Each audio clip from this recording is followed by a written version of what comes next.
Hello friends, this is JBrains again. We're back at adding fractions. And when we left off last time, you can take a look at our test list. We can see here that we've crossed 5 tests out. These are all the tests related to our fractions being backwards compatible with integers.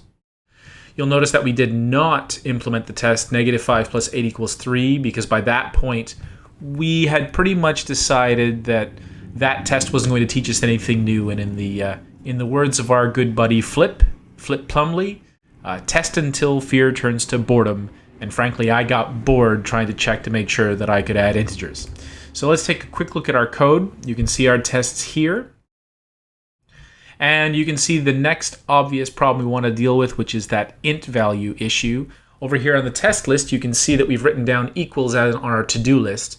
We'd like to get to the point where our tests simply compare fraction objects for equality, but I felt uncomfortable implementing equals when we haven't even explored what structure fraction needs. Now, you and I know that there's going to be a field for numerator and a field for denominator, but we're going to defer that decision.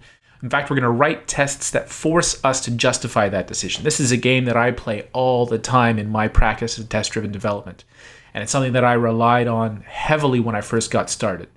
When I thought I knew what code I needed to write, I started to look for tests that would force that code into existence. And it's amazing the number of times that I couldn't actually write a test that forced me to write the code that I thought I needed to write. And that, my friends, is how you avoid writing unnecessary code. That's when we say that TDD encourages us not to write, or encourages us to only write the code we need, that is one of the ways that works. If I can't write a failing test that justifies that extra code being added, then I don't add that extra code. All right, so let's take a quick look at our test list and figure out which test we want to implement next. Looking down the list, we want to find something that essentially allows us to add one variation at a time. And my eye runs right towards this 1/5 plus 2/5 equals 3/5. This test looks exactly the same as the tests we had before, except the denominator is 5 instead of the implicit 1 that you'd have. I mean, 3 plus 4 equals 7. In fraction terms really just means 3 over 1 plus 4 over 1 equals 7 over 1. So that seems like a really good candidate. It feels like it's only going to ask us to add one thing at a time. So let's give that one a shot. What will it take to add 1/5 and 2/5? So let's add a new test. We'll call this the non-trivial denominator. All right, that's not a bad name. Now, I'm not going to write this as a one-liner. I'm going to go back to the same format we had before, except, of course, the question is, what are we going to check? Now, we can't check for 3/5, right? It would be nice to be able to write this, and if we were in Smalltalk, we could. But trying to write this, well, we'd have to go new fraction 3/5, and that forces us to implement equals. And I'm not prepared to implement equals just yet. It's going to be too easy to get that wrong.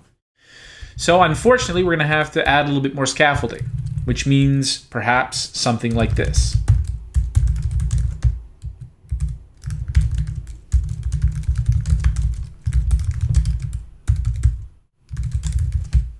Now, I know what you're thinking, that this is now moving way in the wrong direction. And I agree with you. This is a signal to me that something needs to change. But if my options are to have 2 readable properties that are immutable readable properties in order to write this test, well, in order to get things working so that I can then feel comfortable implementing equals later, I'm willing to do that. I am not willing to jump to implementing equals yet. I'd like to at least get one test passing that shows that fraction can distinguish between a denominator of 1 and a denominator of 5 before I get comfortable implementing equals. But what it does tell me is that equals is coming soon. All right, so in order to make this work, we're going to need our sum. So our sum is going to be 1/5 plus 2/5. So in order to make this pass, well, first before we even try to make this compile, let's look at the test and make sure we're happy with it. 1/5 plus 2/5. I'd like nicer notation than this, but Java has its limits.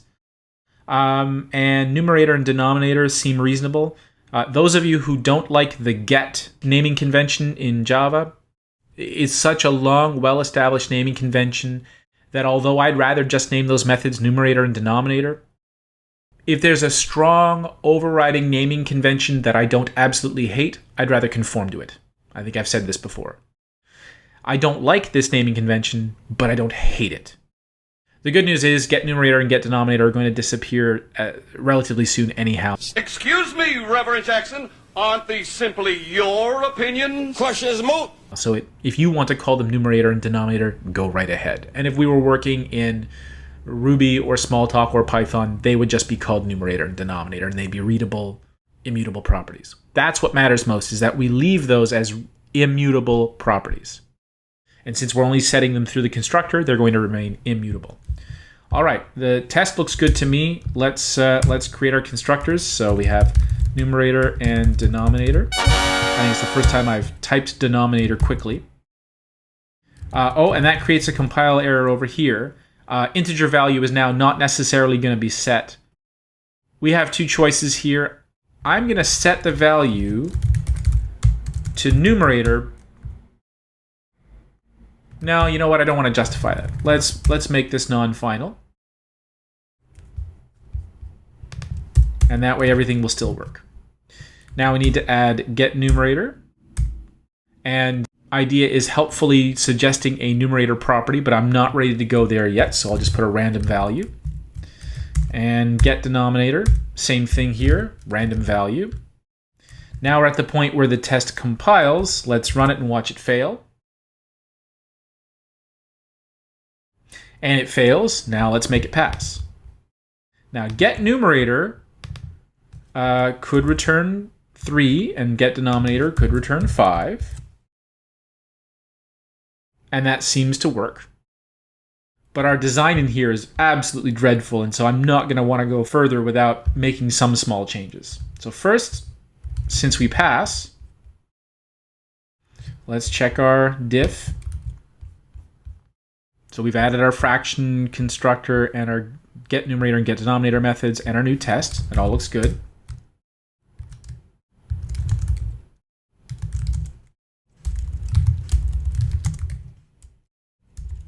Let's see, we now add fractions with common but not with denominators the same but not 1.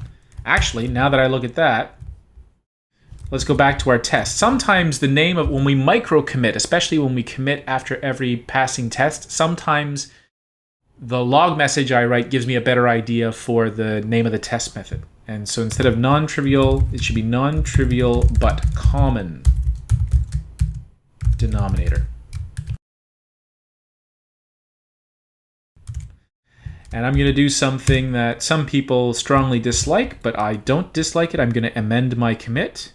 And if I've just killed kittens in your household as a result of this, I apologize. I don't mind amending a micro commit when I haven't, because I'm not even anywhere near pushing to somebody else, so I'm not going to hurt anybody else's history. It's just, I really only use amending for those sort of, oh damn moments where I forgot one little thing. And that minor change is not going to make a difference one way or the other. All right. Now, I want to remove some duplication here. There's duplication between the hard-coded 3 and the hard-coded 5 here, and the hard-coded 3 and the hard-coded 5 in the tests. Now, this 5 comes from the denominator. So let's create a field for denominator. And I'm going to use my knowledge that the default denominator is 1, and I'm going to make a logical change here. This isn't strictly speaking necessary to make anything pass. I could have just marked denominator as non-final, but I want to show you something a little bit different. So there's no point in doing this if I'm not going to use it. So I'm going to run the tests, and they pass. No, they don't. Expected 5, actual 1. Well, I find that curious. And that is right here. What we should do now here is if I pick either denominator, then the in the new tests, so for the new test, this should pass. And for the old tests, everything should still work because, oh no, in fact, things won't work. And I'm stumbling, and that means it's time to undo. It means I've taken too big a step, so let's undo. Let's go back to the point where the hard-coded values were passing. All right, now that I've seen what I want to do, let's do that a little bit less stupidly. So, the first thing I'll do over here is store denominator in its own new field. And then mark this denominator as 1. But then down here I need a value for integer value. So, not surprisingly, I'm going to make that the numerator. Now I can be sure that integer value is being assigned in both constructors as well as denominators being assigned in both constructors, and they are assigned in a sensible way. By the way, this means that I can mark integer value as final again. Now, all this was to make it possible for me to use denominator here. But where does this denominator come from? It comes from this constructor.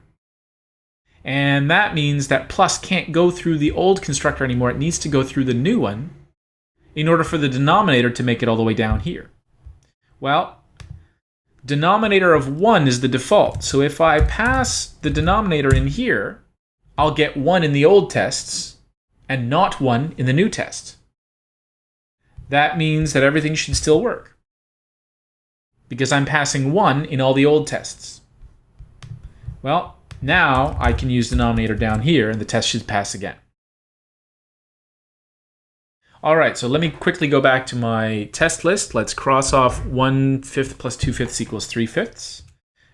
Let's check this in.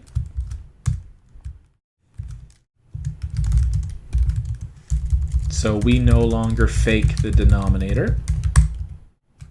And now if we take a look back at our code, the next step is to stop faking the numerator. So what's the difference between int value and numerator? Well, we use int value when we know the denominator is 1, and we use numerator when we know the denominator is not 1. But otherwise, int value and numerator mean the same thing. And this matches the mathematical reality, right? The number 7 is the same as the fraction 7/1. The numerator matches the int value. So it seems to me that numerator and int value should come from the same place. Now, I could just rename the field integer value to numerator, but it would be much safer to add the new field, make sure that they match, and then remove the old field. This is the 3-step process that I learned over a decade ago when I first started practicing test-driven development. Don't change things. Don't cut. Copy, paste, migrate, delete the old stuff. We're optimizing for safety. So let's assign the numerator.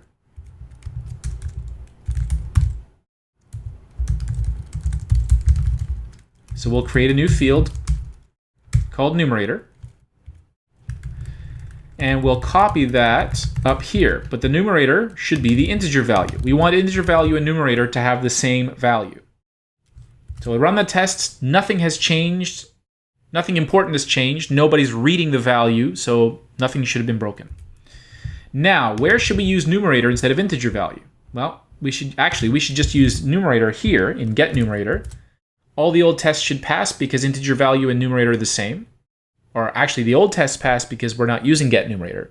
The new tests pass because numerator and integer value are the same. And in fact, even, actually that's good enough for now. Let's start there.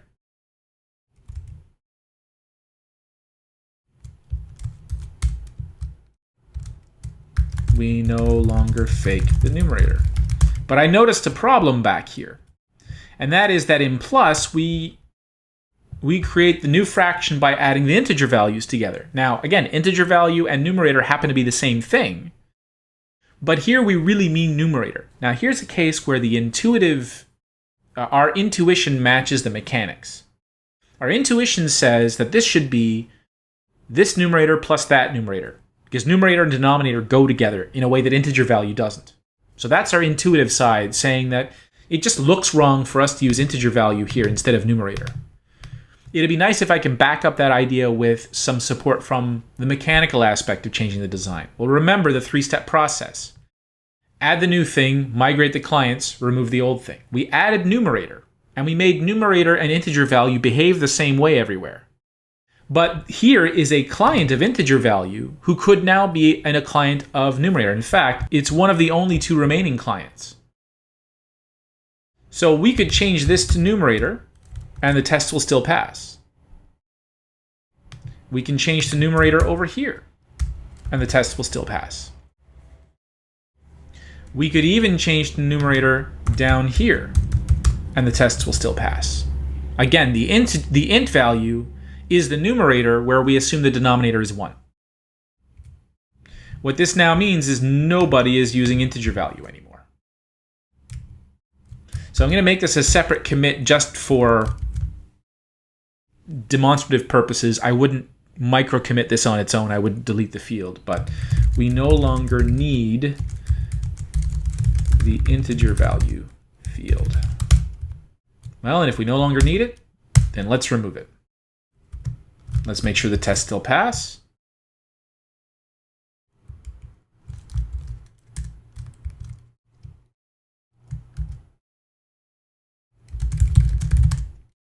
We removed the integer value field. And now let's take a look at our code. So down here, ignoring the constructors for a second, plus has a pretty obvious looking implementation. It assumes that the denominators are the same in both fractions, but with that assumption, this implementation is straightforward and makes sense, right? If the denominators are the same, then just add the numerators and use the same denominator. The int value is the numerator because when we ask for the int value, we know that it's an integer, and we assume the denominator is 1. I'm not saying this is good design, but since the piece is there, that's what it should mean. That's how it should behave. And numerator and denominator both just return numerator. Some of you might prefer to do this because this more strongly shows that the int value is the numerator, but we don't care about how the numerator is implemented. I don't bother going that far. I find that this is just fine, and of course we want int value to go away sometime soon anyway. I would even be happy in the old tests replacing int value with get numerator in order to remove the duplication between int value and numerator. They mean exactly the same thing. But this would obscure the meaning of the test. It would make the test harder to understand. Why are we checking the numerator without the denominator? It forces us to know that we're assuming the denominator is 1. The term int value expresses the idea that we're checking for an integer value as opposed to a fraction, without forcing us to think about, oh, that means the denominator is 1 as opposed to 5. So I'm going to leave it this way. So once again, I'd like to move in the direction of equals, and I suppose I could now. I think we feel pretty comfortable with the idea that, fractions have numerator and denominator, and that's how they work. So if we wanted to, we could implement equals as soon as possible.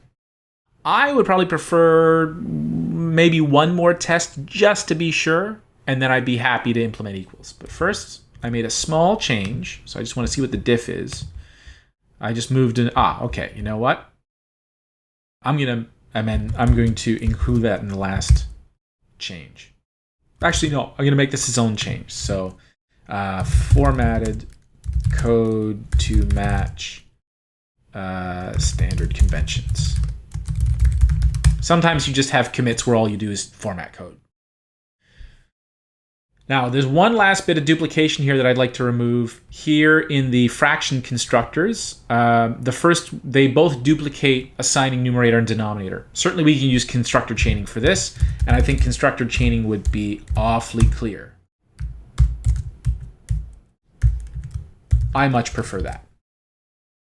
My general convention there, of course, my rule of thumb is that the more customized constructor calls the more generic constructor. And the generic constructor is the one that offers the most parameters. So the one parameter constructor will invoke the two parameter constructor and not the other way around. If you follow this principle, then your constructor chains will look like this. Rather than calling another constructor then doing more stuff, you would call a more general constructor with sensible default values. If we were working in a language that allowed method parameters or constructor parameters with optional values, we would use that instead. So again, just going to run the test one more time, make sure that they pass. Excellent. Removed duplication in constructors. And now I think we can go back to our test list and pick one more test to write with this old numerator-denominator nonsense before we implement equals. And I'm looking for one that's reasonable. And I'm not really finding one. If we look over at our test list, 1/3 plus 2/3 equals 1 is good, except that it requires us to reduce, and I don't want to implement reducing right now. 3/4 plus 5/8 equals 11/8 is not bad, but now we have to implement more of our add algorithm. All the others are like that. I think now's a good time to do equals. It looks like the structure of the fraction class now has the two things that I expected to have, numerator and denominator. I don't expect it to have anything more than that, so the structure seems about right. And writing more of these tests is just going to, for add, is just going to force us to carry around the baggage of this get numerator, get denominator, int value stuff. So I think these are the reasons that tell me that now is a good time to implement equals. So we'll do that next. Thanks very much for watching, and hope you enjoyed it, and we'll see you next time.